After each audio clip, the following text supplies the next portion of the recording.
Summit. I'm Cathy Chen Arriaga from Tech Frontier and Fab Lab El Paso. And today I'd like to delve into this intersectional topic of connecting makerspace projects to a manufacturing career. And in this talk, I want to challenge us to rethink makerspaces as stepping stones to the world of manufacturing. And we're going to explore how the skills honed in these creative hubs translate to valuable career competencies. Um, and we'll also be covering, just some examples of turning simple projects into more sophisticated manufacturing processes. My goal is to help shape a maker and makerspace mindset that values repeatability and refinement. And so let's get started. Let's see. Okay. Can everyone see my second slide?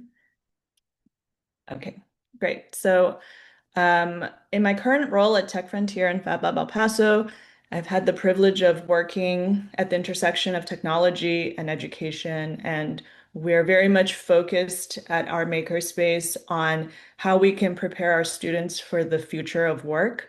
And over the past decade, my organizations have partnered most deeply with NASA Office of STEM and also with Microsoft, especially with their digital skilling and AI for good sort of arms of their organization to connect K-12 STEM activities with digital skilling. And a little bit about me, I'm a graduate of Duke University, and I'm currently working on my master's degree at Johns Hopkins University, focusing on learning design and technology.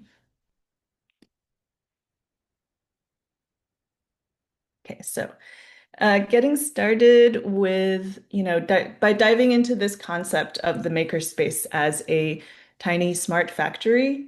Um, in this sort of reframe, I like to think of every project as a process from, inputs to outputs. And what we're really talking about here is running a mini production cycle, right? This perspective of makerspace activities helps students and educators understand more deeply the modern advanced manufacturing processes where, data is what's making everything visible. Um, and as educators, I think there's a real need for us to shift our language in order to align with this, new, you can call it geopolitical reality, this new macroeconomic reality, right? But to think in terms of the engineering design cycle, design thinking and like iterative design, going from prototype to build to test, to improve and then document, as this cyclical process where we rinse and repeat. And of course, these practices and habits have to be named so that they can be accessed and enable students to confidently claim them as their own skills. At the center of this reframe is, helping us go beyond, again, the sort of novelty of makerspace learning experiences, the excitement that students get at printing Yoda heads and to get to, a career pathway or workforce skills that can serve them and help them towards a family sustaining wage or an employment event. So we're in the midst of Industry 4.0, a time where the integration of smart technologies in manufacturing is critical. And so, let's take a look at some quick signals that highlight this urgency, right? US manufacturers could need as many as 3.8 million new workers by 2033. But there's a huge skills gap that isn't being addressed. And so almost half of those jobs might go unfulfilled. There's also a major shift on the horizon. I think all of us feel it very viscerally and tangibly that 44% of worker skills are being disrupted in the next 5 years. And so this is also a reason why I think smart manufacturing and the idea of smart making plays a transformative role, right? So what does it really mean? What is smart manufacturing? It's really about integrated systems that can respond in real time.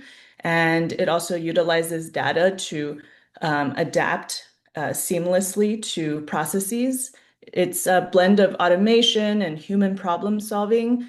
And in the age of technological disruptions, right, I like to say that the only constant we can really count on is change. Um, in 2025, the World Economic Forum highlighted the top skills that will be in demand. And unsurprisingly, right, it's analytical thinking, active learning, solving complexity, and critical analysis, right? So all of these skills sort of map back onto this idea of working under ambiguity.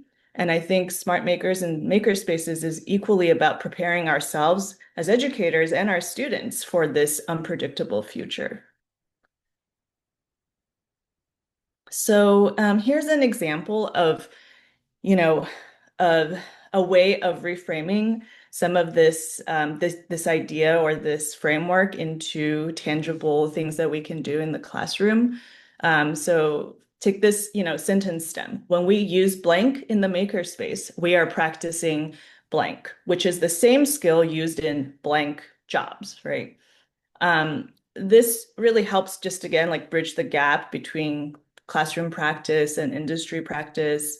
Um, when we are using a 3D printer, we're practicing process control, right? Dialing in parameters and reducing variation. And these are really crucial skills for roles like manufacturing technician or production technician. When we're working with laser cutters, we are looking at calibrations and tolerances, and we are creating, jigs and controlling kerf and verifying dimensions. And these are skills that are very much in play in manufacturing roles like CNC operators or, quality assurance inspectors. Um, CAD skills are all about creating, right, 3D renders, digital twins. And these are essential, as everyone knows, for CAD CAM techs and for advanced manufacturing engineers. Um, I think that smart makerspaces equip students with the language and the skills needed for the workforce of tomorrow. And I really challenge all of you guys here today to think about how you might apply this sentence stem to your own makerspace classroom pedagogy. Let's take a, more concrete look at an example on how to transform a very common and playful 3D printing project, right?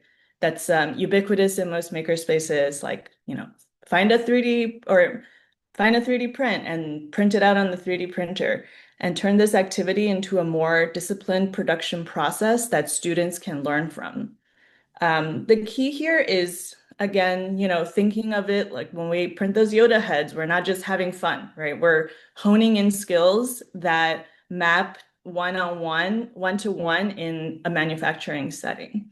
So this includes, you know, defining specifications, demonstrate process control, and measuring those elements once you print them out using calipers and, coming up with an inspection sheet, right? So that you can think of this creative process also from a precision perspective. Another sort of idea is to run a small batch of designs and then calculate a defect rate, right? So really um, looking at comparing comparatively what the results are and thinking about this process of continuous improvement as a iteration, that's integral to the makerspace learning process. And then finally, something that I think some makerspaces excel at and others might not be as, doing this as much is documentation. I think one way to really ramp up this 3D printing activity is to come up with a one-page, SOP, standard operating procedure, and include, photos of what was like a good print. What does a good print look like versus what does a reject print look like, or, a failure print.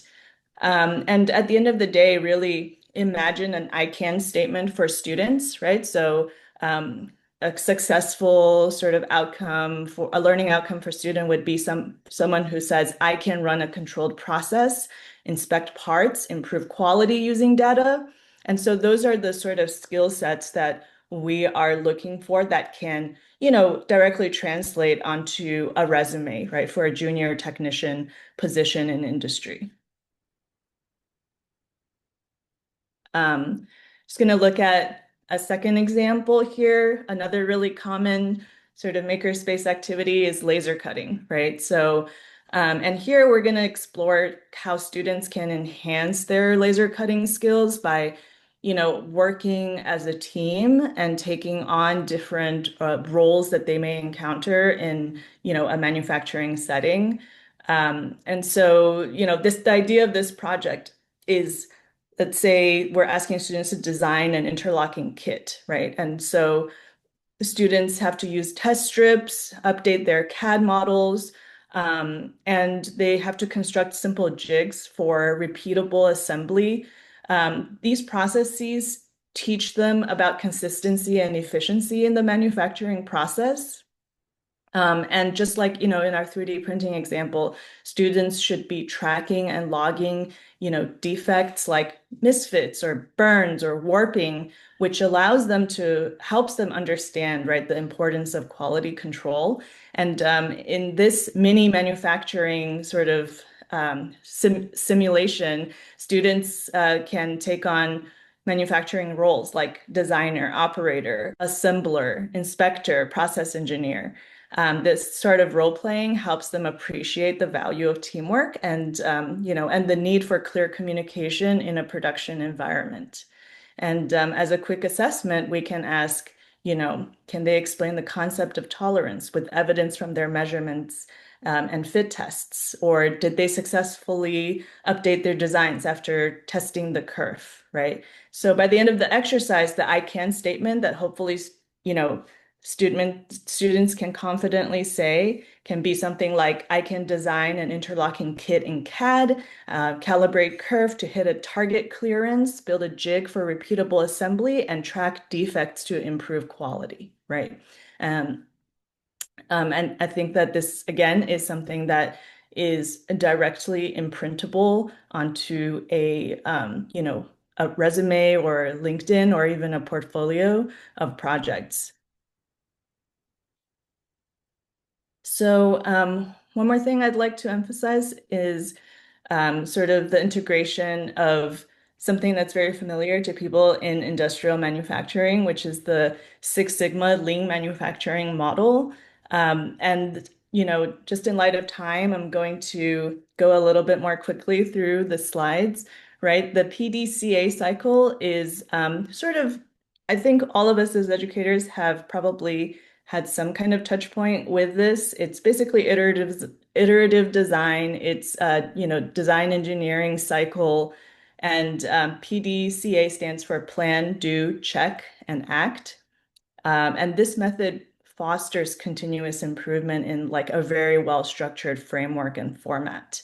And some QC checklist, quick start sort of checklist item for educators and students includes defining measurable requirement, consistently sampling, measuring, and recording data to prevent variations, implementing change, but adjusting variables one at a time before reassessing your results or, redoing your process.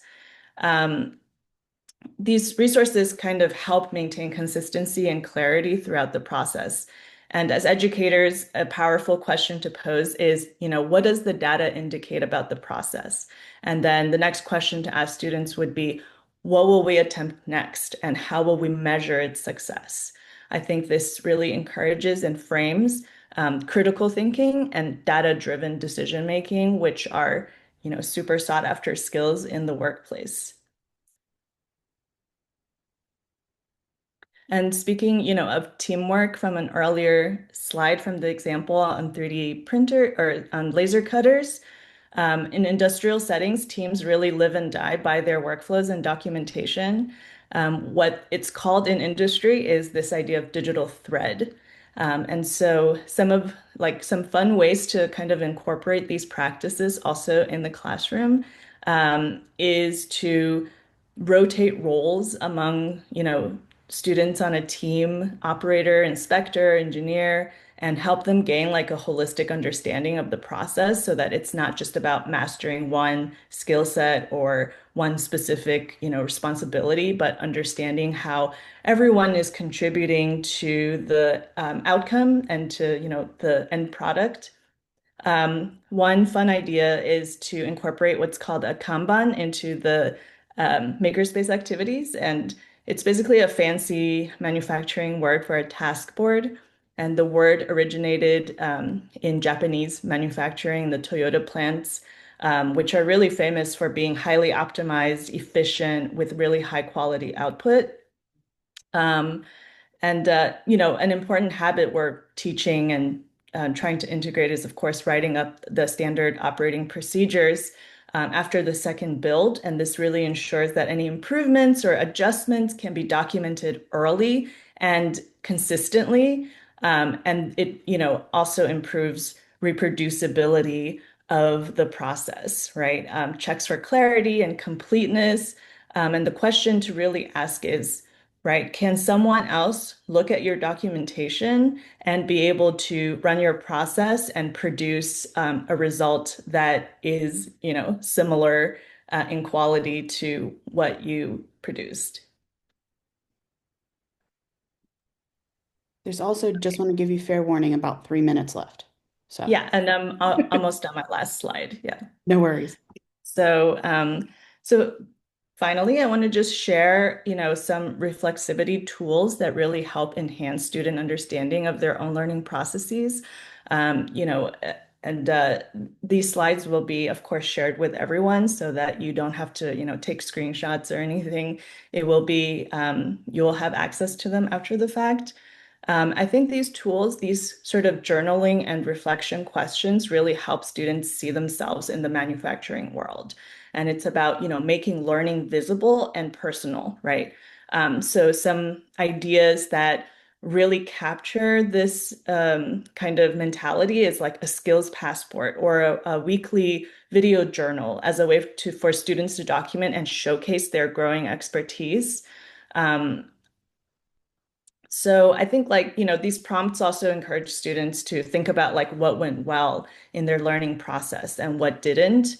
And I think this will impact their view of their, future career. It's not, reflection isn't just like looking back on what happened, but it's really projecting yourself and your sort of thought processes forward towards, a future version of themselves. And if there's anything you want to take away from the session, just remember that reflection turns doing into knowing, and it's a really important connector between skill and knowledge and expertise.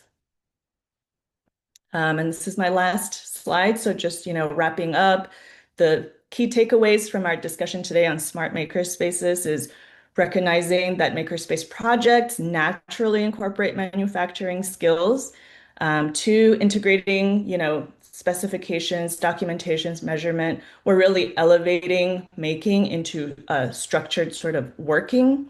And this process really helps bring clarity, but also, let's be real, it also helps with funding opportunities, bridging the connection between K-12 STEM and, a lot of the workforce and economic development dollars that's being made available now to organizations. And then lastly, reflection tools, they are vital. They empower students to see themselves as capable of improving processes. And then just finally, a note, I am working on a Smart Makers project as part of my master's. And so if anybody would like to collaborate, please reach out to me. Thank you so much. I'm sorry we didn't have time for questions, but I hope you will email me and we can continue the conversation. Thank you so much. Thank you. This was great, Kathy. I appreciate it.